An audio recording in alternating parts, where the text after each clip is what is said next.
पितरों की तृप्ति के लिए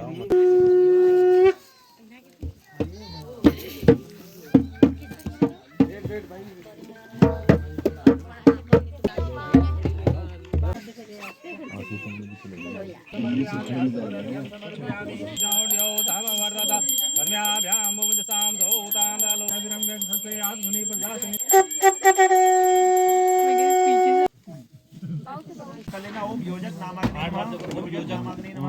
नामाग्नि नमः ओम योजक नामाग्नि नमः ओम योजक नामाग्नि हम जो बात है उन लोगों ठीक से वो सारा वजह पौंती घंटे वहाँ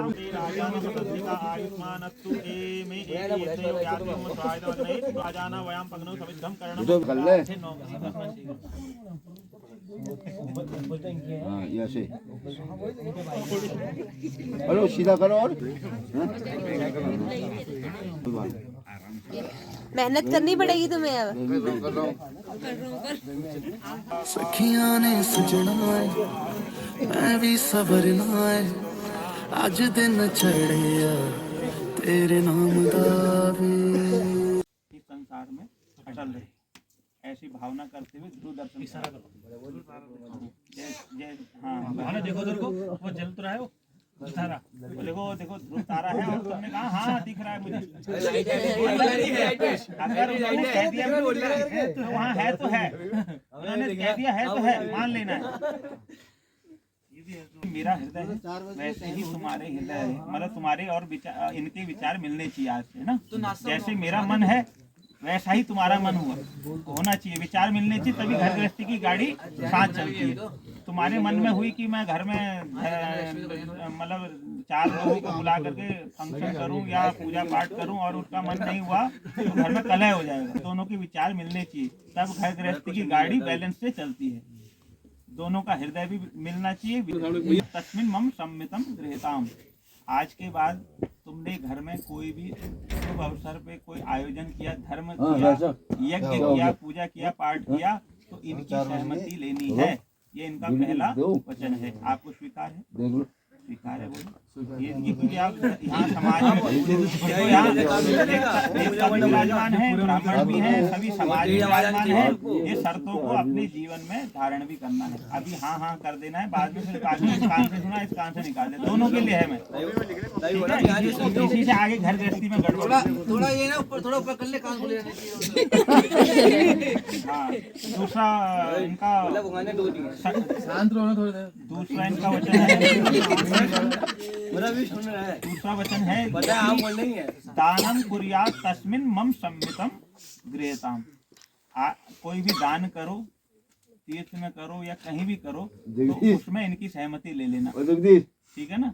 चाहे जोश में आदमी पता नहीं कहाँ कितना दान कर देता है, तो क्योंकि आज के बाद जो भी इतनी भी तुम्हारी प्रॉपर्टी है उनकी आदि की हकदार ये स्वतः ही हो गई है। गॉड गिफ्ट है कि होते ही जितना भी तुम्हारी संपत्ति है उसकी आदि की हकदार हो गई है। चाहे तुम पुण्य करो, चाहे कोई दान करो, चाहे जितना भी तुम्हारे पास धन है उसकी आदि की स्वतः ही हकदार हो गई है। तो बिना इनकी सहमति के तुम दान भी नहीं कर सकते, ठीक है ना। ये इनकी ठीक है। तीसरा है अवस्थायाम त्रये मम पालनम कुर्यात्। और 3 अवस्थाएं होती है। बाल्यावस्था अपने पिताजी के घर में उन्होंने काटी है, अब युवावस्था और वृद्धावस्था है, ठीक है। उन 2 अवस्थाओं में आपने इनका भरण पोषण करना है। इनकी इच्छाएं जितनी हैं और या इनके जितने भी जरूरत की चीजें हैं वो इनको ला करके देनी है। ये जिम्मेवारी उठानी पड़ेगी। स्वीकार है? ठीक है। चौथा हो गया धनादि गोपनीय मम सम्मितम गृहीताम। धन और जितना भी गोपनीय धन है, जितनी बैंक बैलेंस है, जितनी भी बेनामी संपत्ति है, जितना भी तुम्हारे पास धन है, जितना भी वो स्विस बैंक में अकाउंट में धन रखा है, उनकी सारी जानकारी इनको दे देनी है, ठीक है ना। समझ गए? हाँ, तो स्वीकार है। जानकारी देनी है, सारी जानकारी नहीं देना है। 5वीं शर्त है गवादि पशु क्रय विक्रय मम सम्मितिम। पहले से क्या होता था, पशु ही धन होता था। पशु खरीदते समय पर पशु खरीदते समय इनसे आज्ञा लेनी पड़ती थी। आज के समय क्या है, गाड़ी घोड़ा है, कोई भी घर में वाहन नया खरीदते हो, गाड़ी खरीदते हो, कोई भी चीज़ नहीं खरीदते हो तो इनकी सहमति से, है ना, दोनों की सहमति से, पसंद से, साथ जा करके मार्केट में सहमति से खरीदना है। ठीक है, ये स्वीकार है। छठे में है वसंतादि षड ऋतु मम पालनम कुर्यात। हमारे भारत में 6 ऋतुएं हैं। 6 ऋतुओं के अनुसार अलग अलग प्रकार का भोजन भी होता है, वस्त्र भी उसी प्रकार से होते हैं। गर्मी होगी तो एसी लाना पड़ेगा, सर्दी होगी तो वो हीटर लाना पड़ेगा, वस्त्र लाने पड़ेंगे। तो उसी अकॉर्डिंग मतलब ऋतुओं के अनुसार इनका जो भरण पोषण है, इनकी आवश्यकताएं वो पूर्ति करनी पड़ेगी। ठीक है, स्वीकार है। 7वां है सखी सुगम हास्यम कटुवाक्यम न वदेत न कुर्यात। जीवन में ऐसा कोई व्यक्ति नहीं है जिससे कोई गलती ना हुई, ठीक है ना, और इनसे भी गलती हो सकती है, तुमसे भी हो सकती है, सबसे होती है। तो ऐसा होता है कि घर गृहस्थी में कि कई बार गलती हो जाती है इनसे जाने अनजाने में। तो ये अगर समाज के बीच में बैठी हैं या अपने परिवारजनों के, अपनी सखियों के, अपनी बहनों के बीच में बैठी है, इनसे कोई गलती हो गई हो, सब्जी में नमक ज़्यादा पड़ जाए, कोई सब्जी में स्वाद ना आए, तो उनको वहाँ ना टोक करके अकेले में साइड में जा करके समझा देना। सबके सामने नहीं टोकना है, नहीं डांटना है। ये इनकी 7वीं शर्त। मंजूर है? चलो मंजूर है तो तालियां बजाओ। ठीक है, इनको तो मंजूर हो गई 7 शर्त। अब 4 शर्त इनकी भी है, वो भी आपको भी सुननी पड़ेंगी।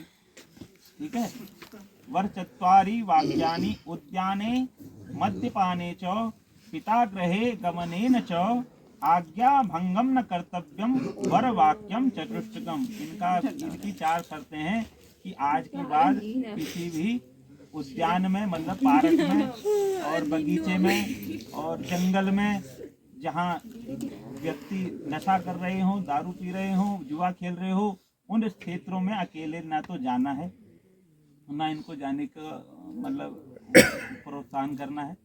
ठीक है, उन क्षेत्रों में ना अकेले जाना है और ना उधर की तरफ देखना है।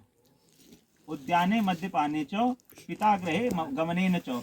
और आज के बाद ये माता पिता का तुम्हारा घर अपना ही है, लेकिन बिना इनकी सहमति के आज के बाद माता पिता के घर भी नहीं आ सकती थी, क्योंकि तुमने इनको ही पति के रूप में स्वीकार कर लिया है, वही तुम्हारा असली घर है। बिना इनकी आज्ञा, ये तुम्हारे परमेश्वर हैं, बिना इनकी आज्ञा के अपने माता पिता के घर में भी नहीं आना है। जाना है तो इनसे पूछ के जाना है, अपने मन से नहीं कि आज मेरा मन हो रहा है तो चल दी। ठीक है ना, दूर है पर हाँ दूर हो चाहे नजदीक हो, जिनके नजदीक हो तो बिना पूछे चल देते हैं, लेकिन ये इसका एक वो है, बिना पूछे। और आज्ञा भंगम न कर्तव्यम, मतलब कभी भी मेरी और मेरे परिवारजनों की, मेरे घर में जितने बड़े हैं, बुजुर्ग हैं, उनकी आज्ञा को न भंग करना है, उनकी आज्ञा का निरादर नहीं करना है। उन्होंने कोई वाक्य कहा तुमसे, तुमने पलट के जवाब दे दिया तो तुम्हारा व्यर्थ हो जाएगा सारी सेवा। तो उनकी आज्ञा का पालन करना है। और जितना भी इनका, आज इधर तुम्हारा गोत्र भारद्वाज गोत्र था, अब तुम कश्यप गोत्र में आ गई हो, उस गोत्र को स्वीकार करना है। और इनके जितने भी रिश्ते नाते हैं उनको स्वीकार करना है। बड़े हैं बड़ों को सम्मान करना है, छोटे हैं छोटों को प्यार देना है। और जितने भी इनके बड़े घर में बड़े बुजुर्ग हैं उनका सेवा करनी है। ये इनकी 4 शर्तें आपको मंजूर होंगी? मंजूर हैं? तो बस तालियां बजा दो। फिर आप अपने वहाँ खड़े होकर के वहाँ तो रुमाल बिछाओ और इनका स्वागत करो। नाराज हो गए माते ना। 6 बजे का माहौल देखिए, बारात जा रही है, तैयार हो रही है अभी।